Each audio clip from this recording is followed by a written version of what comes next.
I'm more gravity. Let's play chess. Okay. I'll play some blitz chess.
Alright, chess friends, let's take a look.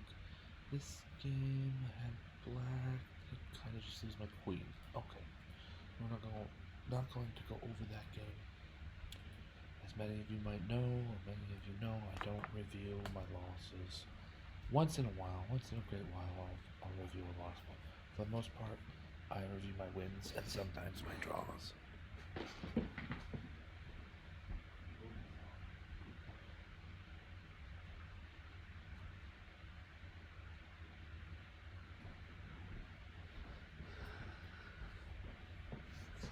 Right now I'm waiting for the HVAC to turn off. Okay.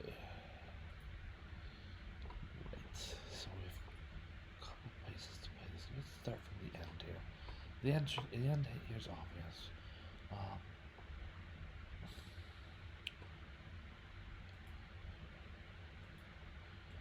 White has board. Alright, so it's white's turn to move. A8 equals queen. And he moves like e5, just getting pieces off the board. First to establish that black doesn't have any pawn left to claim a win in the case of a timeout. I don't have any timeline clock. I lost this game on the basis of clock and clock alone. We have another position here where I miscalculated twice in a row. Mates on the board here. Mate in 5. Mate 5's not easy to find in Blitz. If we go back a bit, I might have had a mate in 2. No, so we'll go to the mate in 3 and just see what could have happened. So it's white's turn to move here. We'll use the practice first computer. Excellent function, well running, very helpful function. So I played here queen to b7, thinking after king to e8, then I would have some kind of queen to c8 checkmate. But there's always the e7 square there to contend with for white and try to as a safety spot for black. And I thought, oh, I'll just bring knight to b6 and then queen to d7 is checkmate. At any rate, my opponent, I think, found this and moved his bishop out of the way in time. Is that right? We're going here, and now the bishop moves out just in the nick of time, where the queen is also being attacked. And somehow the king just barely escapes checkmate. Frustrating. But yeah, great play by black. Let's see what white could have done to close this down. Now in a tournament situation with plenty of time on the clock, you could even just stare at some of these. And so right here, like this okay, you just stare for a while, you'll find it. No, I'm kidding. But in enough time on the clock, this mate in 3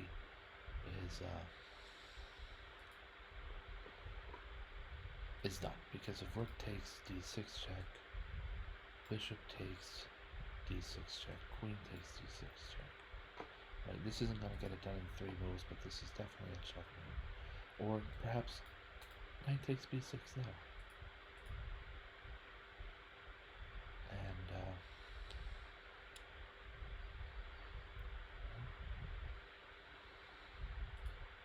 black could be checkmate. Alright,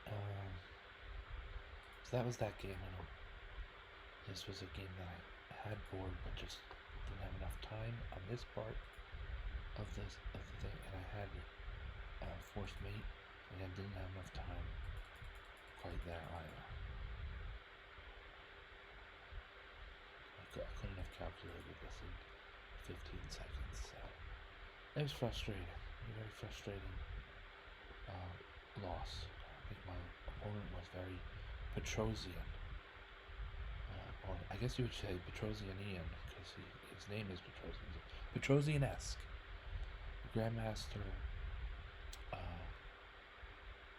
Tigran Petrosian was known for defensive escape and being very strong against a strong attack. Emerged from the attack intact and then launch a counterattack for which his opponents weren't ready. That's how he came to be World Chess Champion. See this move.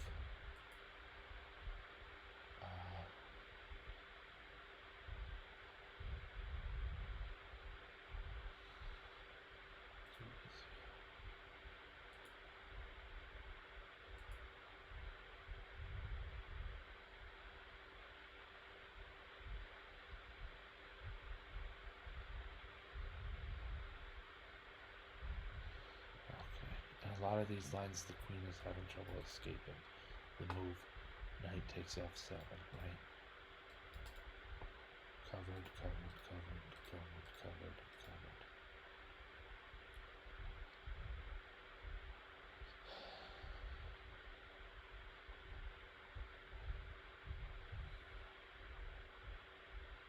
Blocked, blocked, blocked.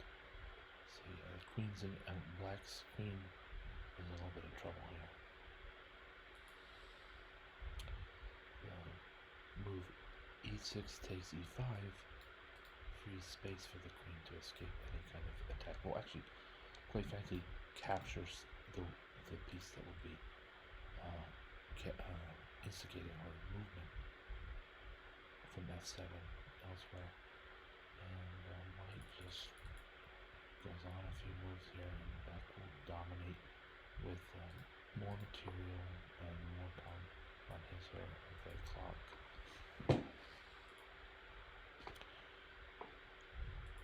This was definitely, yeah, I lost this game. I'm going over it. How about that? It was an interesting game. We can see from this map that it was contested through move 17. It's pretty good. And then white gained a good solid lead all the way to forced mate. Kind of let it drop with this knight d7 move, and the white queen is now completely on pre, and black enjoys a healthy lead here for a while until the end game, the pawn end game, just kind of was for white. With less than 2 seconds on my clock, I played this move, king to e3, which, you know, normally you just start charging and then use the decoy to buy you time and initiative, really, to buy you initiative and tempo to gather up these two pawns. And it's a fait accompli, but I didn't come to me right away. Would have lost on time, most likely anyway. Even if this pawn queens, somehow I need to have more than a tenth of a second. All right, this was a very fun game against my opponent B Sarda. So thank you for the great game. In this game, I won. I would say there were almost 30 moves. Was there that? Were there that many? No, just 20, exactly 20 moves. Let's see if we can bring this to light. 4 Knights game, ancient opening. Oh, my friends, the 4 Knights opening. It's tops. It's the best. One thing I like about this opening is, if my understanding, my calculations are right, there are over 200 million chess players in the world. There are over 200 million subscribers to chess.com. So then add to that people who play chess but aren't, I don't know, subscribers, but people who play chess but aren't members at chess.com. There's hundreds of millions of chess players. If I thought this through right, and you help me if you want to help me on this, every day, a boy and his friend somewhere in the world. So every day, boy and his friend somewhere in the world, actually it's not limited, somewhere in the world, during recess or playtime, stumble brilliantly upon the Four Knights opening. It's such a natural opening to play without even these two, these two 8-year-old boys. They didn't sit there and memorize opening lines. They know E pawn is good to start. It's good to start with your E pawn, and they know get your knights towards the center. So this opening occurs spontaneously every day. Now I want to say something SIC on this, right? I don't really know this, but in my brain, in my own imagination, this is true. Just the numbers of how many people play chess. There's enough people learning chess every single day of the year that two chess friends, it might not be the first game they play that day, or maybe they've played chess on other days, but they will play the Four Knights opening without agreeing to do so and without following memorized book instruction. It's just there as a viable, ancient, and spontaneous chess opening every day. It's one of the most natural openings to play as a youngster against a chess friend, because you think maybe because it's symmetrical as part of it. I'll just make the same moves that the white side makes. It's symmetrical for a bit. And I mean, if you're the underdog playing as black, symmetrical sounds good to me. Now I know as an experienced chess player that if you keep aping or mimicking or mirroring a set of moves, I was shown there's at some point white can break the symmetry in a way that earns a piece, like a move 8 or 9 or 10 or something. But until then, this is the Four Knights opening, and I argue that it's one of the most ancient, well-known, and best openings possible.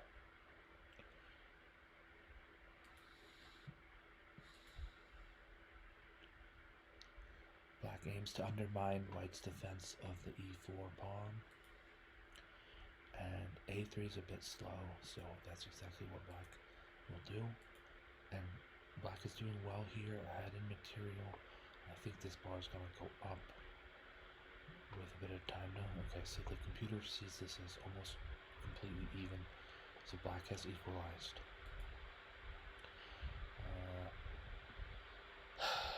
Queen d5, knight d6 is just, I think, pretty much the only move, right? Knight d6 is the only move that saves from dropping a piece. You see this with this battery c4 and d5 against f7. Actually, to tell you the truth, this happens more often with c5 and d4 as a battery against f2. For whatever reason, this battery of the bishop and queen shows up more often with black attacking white and vice versa. Knight takes e5 is a blunder. There's a cluster of pieces. It's nearly going. My opponent makes this blunder. Knight takes e5. I respond with the strongest move, the only strong move. Queen to e7. I'm really glad recently in my development as a chess player that when there's an opportunity, I'm pretty much there. If an opportunity presents itself, I'm on that. I get it. So I feel good about that part about my chess game. Castle's kingside. Black picks up the extra piece without dallying. It's a good word, dallying. So like taking unnecessary time. And queen takes e5. I want to say that I don't think my opponent or the computer are all that good on this. You're down a piece. You pretty much want to keep your queen on the board. That doesn't mean I'm still happy, right? I'm happy my opponent played queen takes e5. Black gets to remove both queens from the board, and I had a full piece without the queens on the board. So Don't get me wrong, I'm happy about it, but it's not technically the best move. So I'm gonna grab the bishop on c5. More material reduction. I think I actually get that bishop with tax, meaning in order to grab the piece in return, my opponent, I think, has to give up a pawn, the f pawn eventually. f4, right? Because then we castle. No, so maybe not giving up the f pawn, but definitely white's pawn structure is bad. Well, the doubled pawns aren't so bad. So the queenside pawns aren't actually all that bad. The e pawn might find itself as a target. So if I could leverage the fact that it's pinned to the e1 rook, and then the knight is naturally already attacking e5. I don't know. Let's see what happened in the game. In the game, that did not happen. In the game, my opponent played bishop from bishop. My opponent played bishop f4, which is, I like that move. I think it's the best move. I like throwing caution into the wind. The b2 pawn's gonna fall, and then my opponent's gonna have this horrible pawn structure. But what's the alternative? Just let my knight sit here while they're all white pieces are on the back rank. So without bishop f4, this pawn is falling, and with bishop f4, this pawn is falling. So might as well choose the choice that gets your minor piece out and into the fray. So that, I think bishop f4 is excellent there.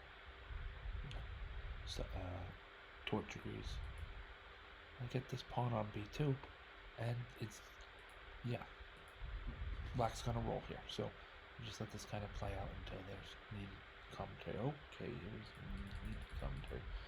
So here's a good test of a student's knowledge of the rules.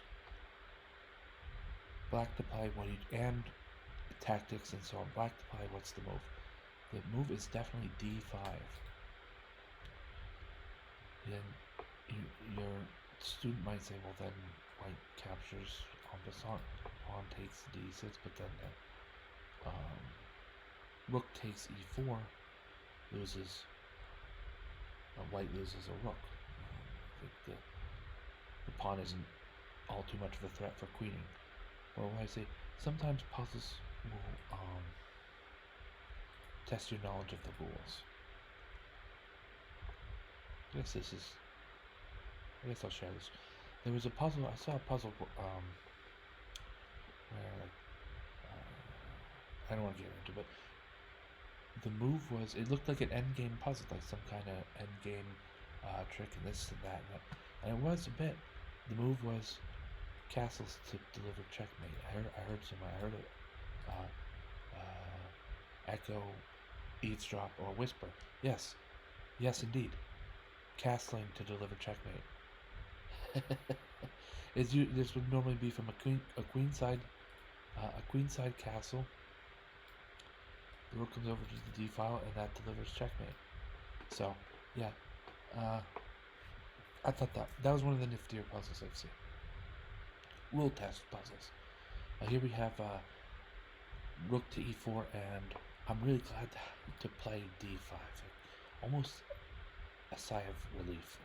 Attacking the rook, protecting my knight. The knight cannot really be harassed or made to move. Wrong color square, higher value piece, and then pawns are already past where they can do anything. So this knight, he's going to be there for a long time, especially after even pawn to c6 and bishop to e6. There is a very powerful outpost for black's knight. Yeah, like I said, if this pawn gets attacked, then we play the move c6. And just really solid and strong. Everything about black's position is strong and enduring.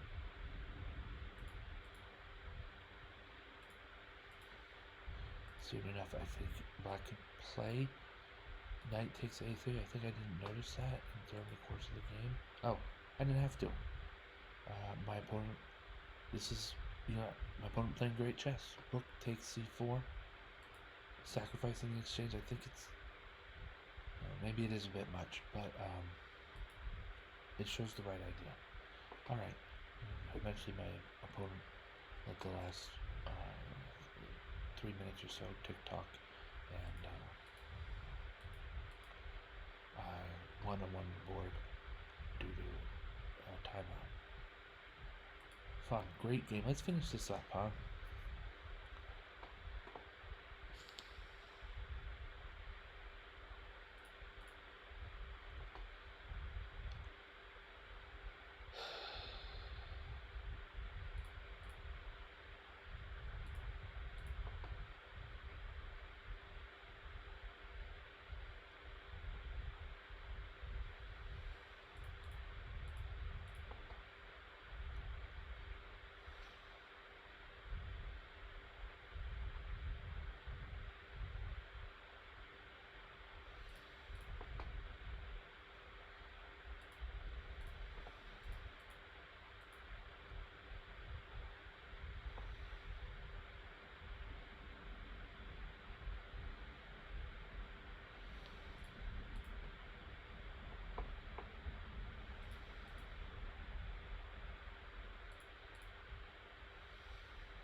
I'm taking out the A pawn here.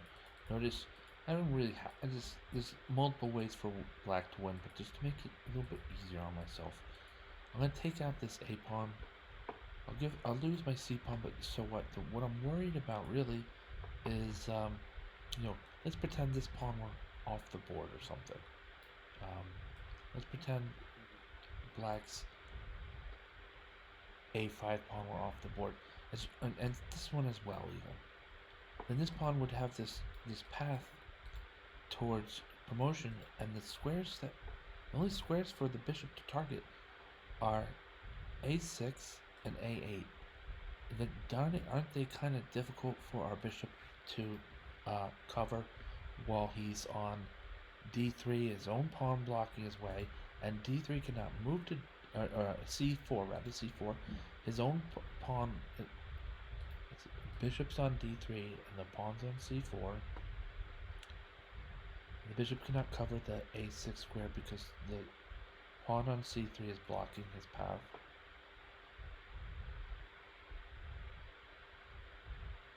So that's dangerous. So then all of a sudden the pawn's on A7, and if that's not enough to scare you, how the heck is this bishop ever gonna cover the A8 square with two of his own pawns in the way? And it hasn't come to fruition, but let's maybe, eliminate white's most dangerous promotion threat, like this. Alright. Now things are feeling safe. Let's just push. Some of these pawns are gonna be eaten by the white king.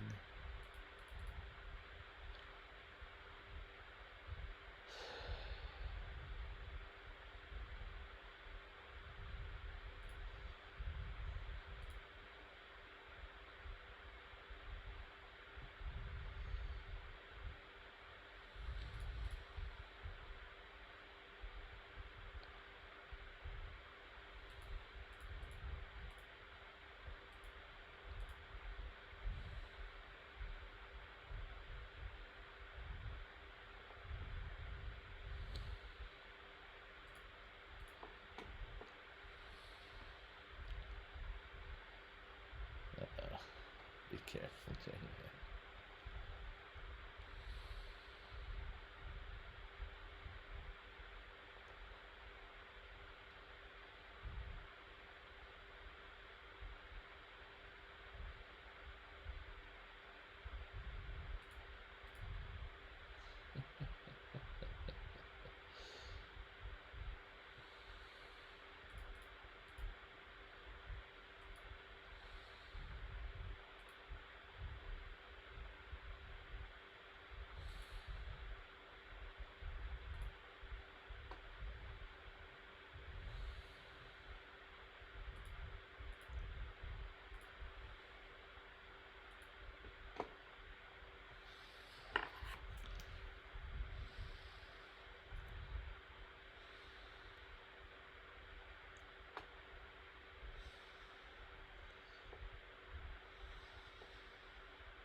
It's the ultraviolet dream.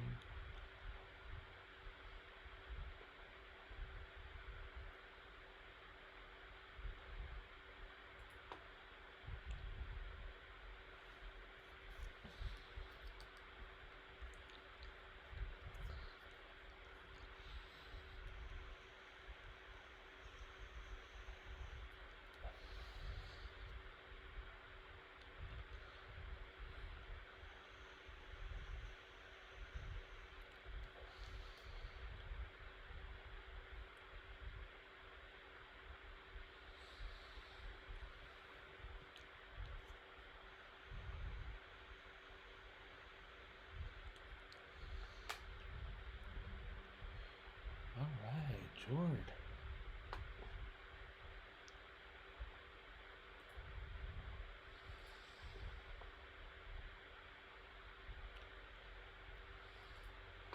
It's a very accurate game. This is a gem. This is a gem.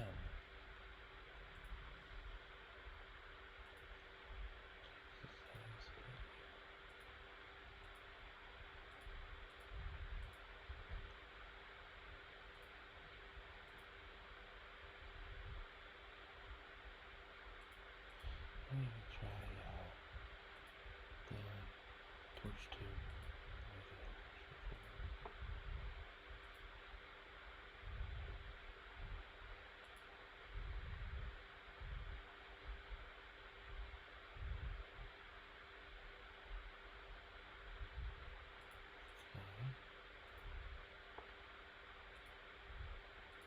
Torch too late was going well.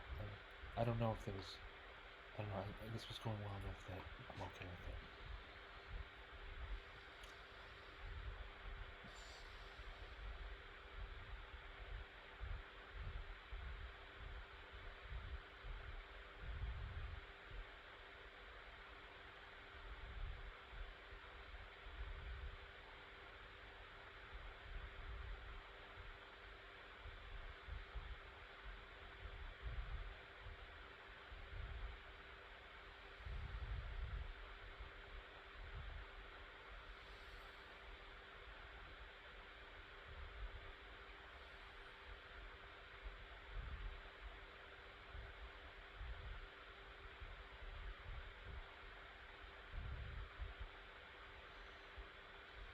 Very accurate game.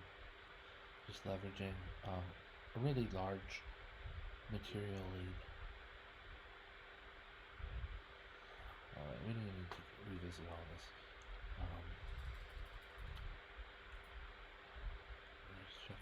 Alright, I think, my friends, that's gonna do it.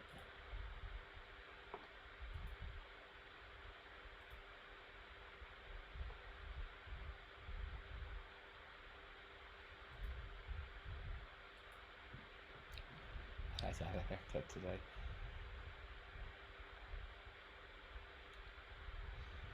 Well, thank you all for watching. I'm More Gravity. Have a great night.